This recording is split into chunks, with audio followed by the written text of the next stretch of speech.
Après les territoires des Bambessa, les gouverneurs des provinces du Bazuélé, Nzanza Bombiti Jean-Robert, s'est dirigé vers les territoires d'Ango par la traversée de la rivière Ouélé. Une traversée historique comme en témoigne ce chef du village qui se souvient du dernier passage du gouverneur dans leurs entités. Cela fait 48 ans. Les cortèges du gouverneur de la province du Bazuélé ont cette route rocailleuse à bord de motos pour attendre les chefs-lieux du territoire d'Ango, tour de 20 heures. Bien qu'un peu tard, cette population d'Ango lui a réservé un accueil à la hauteur de l'événement. Nzanza Bombiti Jean-Robert prend congé de la foule pour le rendez-vous du lendemain à l'esplanade du bureau administratif du territoire. Au cours de ces meetings, le professeur Nzanza Bombiti apporte les assurances au regard des efforts fournis par le président de la République et chef de l'État, Léti Antoine Tshisekedi Tshilombo, pour remettre la paix dans cette partie du pays. Un discours qui rencontre l'une des préoccupations les plus ardentes de la population.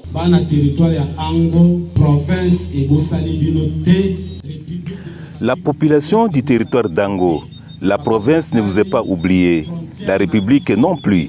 Les dossiers concernant notre frontière, moi comme gouverneur, j'ai toujours fait des rapports à Kinshasa. Et Kinshasa à son tour travaille pour que tous ces problèmes trouvent solution. Ndenge papa Mukambekolo Félix Antoine Tshisekedi akutaki yango. Le problème est belé. Pour immortaliser sa toute première visite dans le territoire d'Ango, l'exécutif provincial est allé s'incliner à la place des martyrs pour honorer la mémoire des victimes de la rébellion de 1964.